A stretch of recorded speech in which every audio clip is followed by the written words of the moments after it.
Hello everyone, আপনারা হয়তো আজকের ভিডিও থাম্বনেলটা দেখে বুঝে গেছেন আজকে কি নিয়ে কথা বলবো। সো আজকে হচ্ছে গিয়ে আমরা এই গ্রাফিক্সটা আপনারা কিভাবে তৈরি করবেন মোবাইল ফোন দিয়ে, এটাই দেখাবো আপনাদের। সো আপনারা যদি আমাদের চ্যানেল নতুন হয়ে থাকেন তাহলে অবশ্যই চ্যানেলটি সাবস্ক্রাইব করে পাশে রাখবেন। তো আর কথা না বাড়িয়ে আমাদের মূল ভিডিওটা শুরু করা যাক।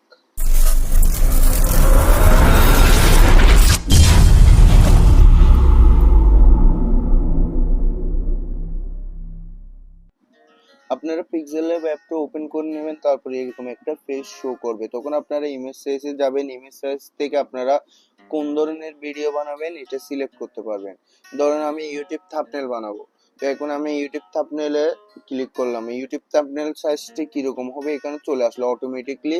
দেখা যাচ্ছে এটা বড় হয়ে গেছে, দেখা যাচ্ছে এটা ইউটিউব থাম্বনেলের সাইজটা হয়ে গেল। আমরা গ্যালারিতে যাব, গ্যালারিতে যাওয়ার পরে এখান থেকে নিয়ে নিব। প্রথমে আপনারা কি করবেন, এই যে যে আপনাদের প্রয়োজনীয় দৃশ্যগুলো বা পিএনজি গুলো আপনারা গুগল থেকেও নিয়ে নিতে পারবেন, অথবা আমার ডিসক্রিপশন বক্সে আমি প্রত্যেকটা পিএনজি লিংক দিয়ে দিব। আপনারা এখান থেকে পিএনজি এগুলো ডাউনলোড করে নিতে পারবেন। তো আর আপনাদের যদি অন্য ধরনের পিএনজির প্রয়োজন হয় এগুলো ইউটিউব থেকে বা গুগল থেকে ডাউনলোড করে নিতে পারেন, মানে আপনারা পার্সোনালি সংগ্রহ করে গ্যালারিতে রেখে দিবেন। তো এখন আমরা এটা বসিয়ে দিলাম, বসিয়ে দেওয়ার পরে এটা লক করে দেব, যাতে এটা আমাদের হাতে বেজে নাড়াচাড়া না হয়। তো এখন এটা আমরা লক করে দিলাম, লক করে দেওয়ার পরে আমরা আবার গ্যালারিতে যাব। গ্যালারিতে যাওয়ার পরে এখান থেকে আমরা বেছে নিব হচ্ছে এখন আমরা যেটা দিব ওটা। তো এখন আমরা গ্যালারিতে আসলাম, আসার পরে হচ্ছে আমরা দিব হচ্ছে এখন একটা পাহাড়ের পাহাড়ের দৃশ্যটা দিব, এই পাহাড়ের এই অংশটা দিব। তো এই পাহাড়ের অংশটা দেওয়ার জন্য এটা প্রথমে নিয়ে আসলো, কিন্তু এখানে দেখা যাচ্ছে এটার চারিপাশে সাদা সাদা অংশ, এটা আমাদের ইরেজ করতে হবে। ইরেজার অপশনে চলে যাবো, ইরেজার অপশনে যাওয়ার পরে এটা ইনেবল করে দিব। ইনেবল করে দেওয়ার পরে এটা এখন আমরা প্রথমে বড় ছোট করবো, তখন দেখা যাচ্ছে এখানে সাদা সাদা অংশ একটু একটু হালকা দেখা যাচ্ছে।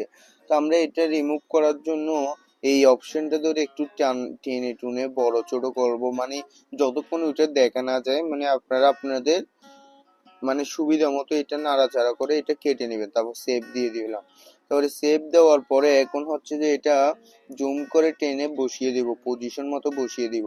তার আগে হচ্ছে এটাতে আমি একটু কালার করে নিব, যেহেতু এটা আমরা সানের পিছন দিয়ে মানে একটা ইয়ের পিছনে দিচ্ছি, তো এটার একটা পারফেক্ট কালার দেব। এখন এই ধরনের কালার গুলো হচ্ছে ব্ল্যাক হয়, তো আমরা এটা ব্ল্যাক কালার দিলাম। ব্ল্যাক কালার দেওয়ার পরে এটা এখন আমরা জুম করে টেনে দিলাম, জুম করে টেনে বসাই দিলাম, পজিশন মতন এটা বসাবো। মানে জুমটা করে টেনে টুনে আপনারা পজিশন মতন একটা পাহাড়ের শেপ, মানে একটা পাহাড়ের শেপটা দিতে হবে এখানে। তো দেখতেছি এটা এখন মোটামুটি বসে গেছে। তো এটা যখন বসে গেছে এটাও আমরা কি একইভাবে লকটা করে দিব, যেহেতু এটা নাড়াচাড়া না হবে। এখন এটা আমাদের হাত বাঁচলো, এটা নাড়ানো যাবে না। আমরা আবার গ্যালারিতে চলে গেলাম, গ্যালারিতে যাওয়ার পরে এরপরে যে পিএনজিটা দিব মানে যে পিকচারটা দিব ওইটা নেব।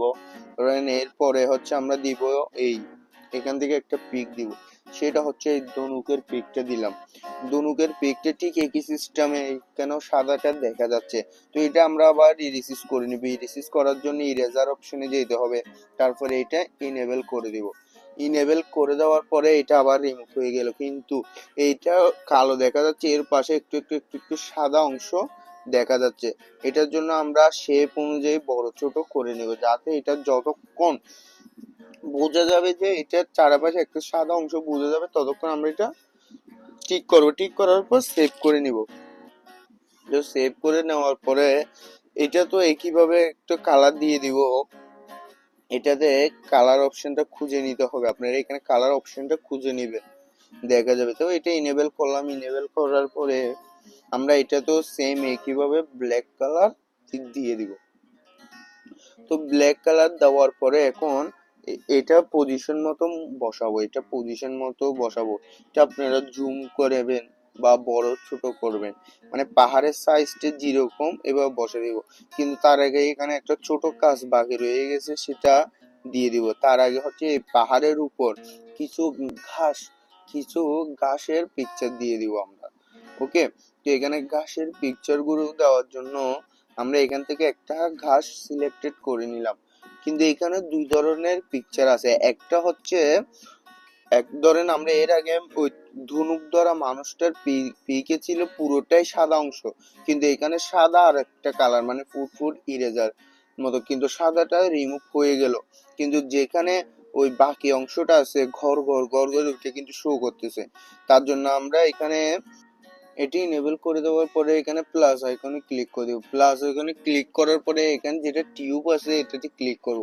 এখানে ক্লিক করার পরে এটা ধরে যেটা ছোট অংশ আছে এটা এখানে ওই সাদাতে বসাবো। সাদা সাদা সাদা যেগুলো আছে এই সাদা অপশনে বসাবো। তারপরে এই সাদাটা রিমুভ হয়ে যাবে, এই সাদাটাতে পজিশন মতো। এবার রিমুভটা হয়ে গেল। এটা এবার বড় ছোট করে প্রয়োজন মতো বড় ছোট করে তারপরে এটা ইনেবল করে দেবো। ইনেবল করে দেওয়ার পরে পুরো গিয়েটা রিমুভ হয়ে গেল। এখন রিমুভ হওয়ার পরে আবার আমরা কালারটা দিব। এটাতেও ঠিক একইভাবে কালারটা দিয়ে দিব। কালারটা দেওয়ার জন্য কালার অপশনে গিয়ে এটা ইনেবল করে দিব। তারপরে এখানে রেড আছে, এটা আমরা কি করব এখন ব্ল্যাক কালার দিব। ব্ল্যাক কালার দিয়ে সেভ করে দিব। এখন এটা তো এইভাবে দিব না, এখন এটা আমরা পজিশন মতো টেনে লম্বা করে দিব। তার আগে এখানে একটা কাজ আছে, সেটা হচ্ছে আমরা এখানে ইরেজারে যাব। ইরেজারে যাওয়ার পরে এই পিকটা হচ্ছে অনেক বড় দেখা যাচ্ছে, এটা হচ্ছে অনেক বড়। তো তার আগে আমরা এটাকে একটু ছোট শেপ নিয়ে এটাকে একটু ছোট করব, পজিশন মতো ছোট করব যাতে এটা বসাতে সুবিধা হয়। হ্যাঁ, এখন এটা ছোট করে বাকি অংশগুলো কেটে রেখে দিচ্ছি। এখন এটা হচ্ছে ছোট হয়ে গেল। এখন এটা আমরা এখানে ধরে এটা টেনে দিব। টেনে দিলে এটা বসে গেছে। এটা হচ্ছে হাতে বেজে সরে গেছে। তার জন্য আমরা ইমেজে যে কোনো পিকচার অ্যাড করলে বা পিএনজি অ্যাড করলে এটা আমরা লক করে দিই। যে কোনো কিছু দিলে ওটা লক করে দেওয়া উচিত। এটা লক করে নিই, তার কারণে লড়ে গেছে। এখন এটা আমরা আবার পজিশনে বসায় দিলাম। বসায় দেওয়ার পরে এটা আমরা আবার লক করে দিব। এটা আমরা আবার লক করে দিব। লক করে দেওয়ার পরে চলে আসলাম আবার আমাদের পেজে চলে আসলাম। আসার পরে এটা টেনে টেনে বসাই দিলাম, এটা পজিশন মতো বসাই দিলাম। মানে এটা উপরের দিকে করে ধনুকটা উপরের দিকে করে বসাই দিলাম। বসাই দেওয়ার পরে একটু বসতেছে না, তো ইয়ে করে বসাই দিবেন। বসাই দেওয়ার পরে হচ্ছে লক করে দিলাম। লক করে দেওয়ার পরে আমরা আবার ইম্পোর্ট মানে গ্যালারিতে চলে যাব। গ্যালারিতে আসার পরে এখান থেকে আমরা অন্য পিএনজি নিব। এই পিএনজিটা নিয়ে নিব। এই পিএনজিটা নেওয়ার পরে এটা এখন ইরেজারে ঠিক এঁকে আগের মতো করে ইরিসিস করে নিব। কেন আর কোনো ব্যাপার না, পুরোটাই সাদা হলে ইরিসিস করা কোনো ব্যাপার না, কিন্তু যদি দুই রকম কালার থাকে তাহলে আমরা কি করব, ওই টিউবটা ইউজ করব। টিউবটা ইউজ করলে হয়ে যাবে, কিন্তু আর এমনি এক কালার থাকলে তো কোনো ব্যাপার না। এখন এই কালারটাকে আমরা ব্ল্যাক দিয়ে দিচ্ছি। ব্ল্যাক দেওয়ার পরে এটা রেড আছে, এটা ব্ল্যাক দিতে হবে। ব্ল্যাক দেওয়ার পরে এটা এখন আমরা ঠিক একইভাবে এখানে পজিশনে বসাই দিব। পজিশনে বড় ছোট করে বসাই দিব। এটা এই আপনার পার্সোনাল যেটা সুন্দর লাগবে, যেভাবে সুন্দর লাগবে জুম করে ইয়ে করে এভাবে বসাই দিব। যেটা লাগতেছে এখন মানে পড়ে যাচ্ছে, মানে ও পেছন থেকে তীর মারতেছে, ও পড়ে যাচ্ছে, এরকম একটা বিষয়। তো এরকম একটা বিষয়। এখন আমরা এই পিকচারটাও লক করে দিলাম। লক করে দেওয়ার পরে আমরা ইনপুট অপশনে ক্লিক করে আবার গ্যালারিতে চলে গেলাম। গ্যালারিতে আসার পরে আমাদের প্রায় শেষ পর্যায়ে, আমাদের ভিডিও শেষ পর্যায়ে চলে আসলাম। আমরা এখন আমাদের ভিডিও শেষ প্রান্তে চলে আসলাম। আপনারা যদি এই ভিডিওটা দেখে কোনো কিছু বুঝতে না পারেন তাহলে আমার আই বাটনে আরেকটা ভিডিওর লিঙ্ক দেওয়া থাকবে আমাদের চ্যানেলে, আপনারা এই ভিডিওটাও দেখে নিতে পারেন। তাহলে অ্যাটলিস্ট অনেকটা শিখে যাবেন বা অনেকটা গ্রাফিক্স তৈরি করতে পারবেন। আমাদের ভিডিওটি চলে এসেছে এখন শেষ প্রান্তে। আপনারা এখানে সবকিছু ঠিকঠাক মতো বসিয়ে দিয়ে ভিডিওটি সেভ করে নিয়ে নেবেন। সো আমাদের ভিডিওটি যদি ভালো লাগে তাহলে অবশ্যই ভিডিওতে একটা লাইক করে দিবেন এবং চ্যানেলটি সাবস্ক্রাইব করে দিবেন। চ্যানেলটি সাবস্ক্রাইব করে আমাদের পাশে থাকবেন যাতে আমাদের নিত্য নতুন ভিডিওগুলো আপনাদের সামনে চলে আসে। তো ততক্ষণ ভালো থাকুন, সুস্থ থাকুন, দেখা হবে নতুন কোনো ভিডিও নিয়ে।